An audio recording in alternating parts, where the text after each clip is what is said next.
ছবি দেখে জিভে জল চলে এলো। তো কীভাবে বানাবে এটাই ভাবছো, তাই তো?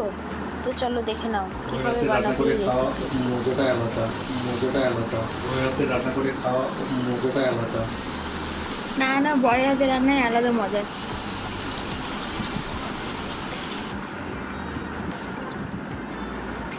নমস্কার বন্ধুরা, আমার চ্যানেলে আবার তোমাদেরকে স্বাগত জানাই। তো দেখো এই রেসিপিটা বানাতে গেলে কী লাগবে। তো দেখো এখানে আমি প্রথমেই নিয়েছি শুকনো লঙ্কা, দারচিনি, লবঙ্গ, এলাচ, তেজপাতা, জায়িত্রী, জিরে, এটা স্টার অ্যানিস, মৌরি, আর ওটা হচ্ছে গোলমরিচ, গোটা গোলমরিচ। তো স্টার অ্যানিস আর জয়িত্রী তোমাদের কাছে না থাকলে এটা স্কিপ করে যেতে পারো, এটা আমার বাড়িতে অ্যাভেলেবেল ছিল বলে ইউজ করেছি। তারপরে দেখো নিয়ে নিয়েছি চিকেনটা ভালো করে ধুয়ে তারপরে কড়াইয়ে ওই সমস্ত মশলা দিয়ে ভালো করে গরম করে সেটা মিক্সিতে পেস্ট করবো বলে ঢেলে নিয়েছি।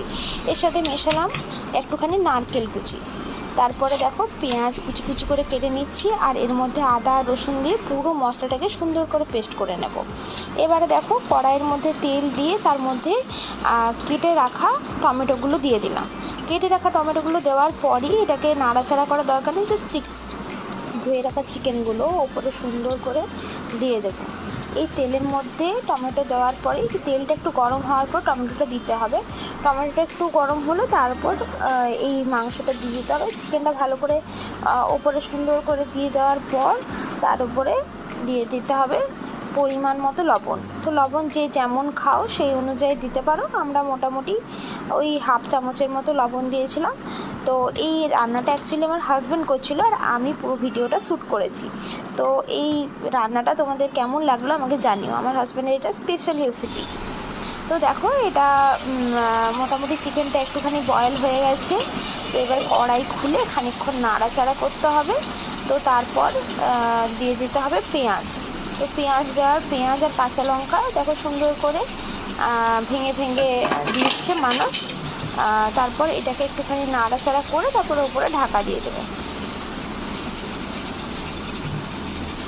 আর চিকেনের এই রেসিপিটাতে যে পেঁয়াজের কুচিগুলো করতে সেগুলো একটু মোটা মোটা যেন হয়, তাহলে টেস্ট আরও ভালো আসে। আর তারপর ঢাকা দেওয়ার পর খানিকক্ষণ নাড়াচাড়া করার পরই দেখো পেঁয়াজটা পুরো গলে গেছে। এরপর এর ওপর হলুদ দিয়ে দিল, আর হলুদ দেওয়ার পরে অল্প সামান্য একটুখানি ওই জিরে ধনে যেটা ভুনা মশলা হয় না সেটা একটুখানি দিল, জাস্ট টেস্ট এনহ্যান্স করার জন্য। তো ওটা তোমরা দিতে পারো, স্কিপও করতে পারো, তবে দিলে অবশ্যই টেস্ট ভালো হবে। তো আমরা দুজনে গল্প করতে করতে, আমি ভিডিও রেকর্ডিং করছি আর ও এইদিকে রান্না করে যাচ্ছে, দুজনে গল্প করতে করতে খুব মজা হচ্ছিলো আজকে রান্না করতে। আর আমি বলছিলাম কখন চিকেন রান্না হবে, কখন আমাকে দেবে, আমি কখন একটু টেস্ট করে দেখবো, একবার নুন দেখবো একবার ঝাল দেখবো, এই করে ওকে বিরক্ত করছিলাম। তো দেখো এরপর কাশ্মীরি গুঁড়ো লঙ্কাটা দেওয়ার পর খানিকক্ষণ নাড়াচাড়া করলো। খানিকক্ষণ নাড়াচাড়া করার পরে দেখো চিকেনটা দেখে এত লোভনীয় লাগছিল কি বলবো। তো এটাকে খানিকক্ষণ কষাতে হবে, ঢাকা দিয়ে দিয়ে মানুষ কষাচ্ছিল আর আমি খালি এসে স্মেল নিচ্ছিলাম।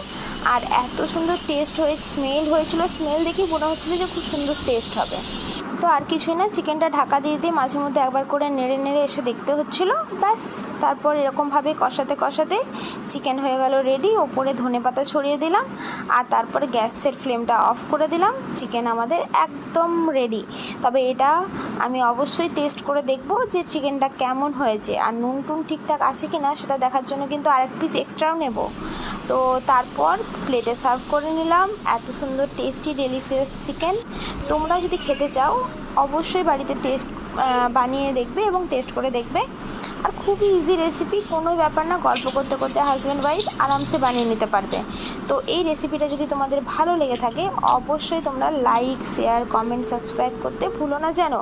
আর বাড়িতে কেমন বানানোর পর রেসিপিটা কেমন হলো আমাকে অবশ্যই কমেন্ট করে জানাবে। আমি তোমাদের কমেন্টের অপেক্ষায় রইলাম। থ্যাংক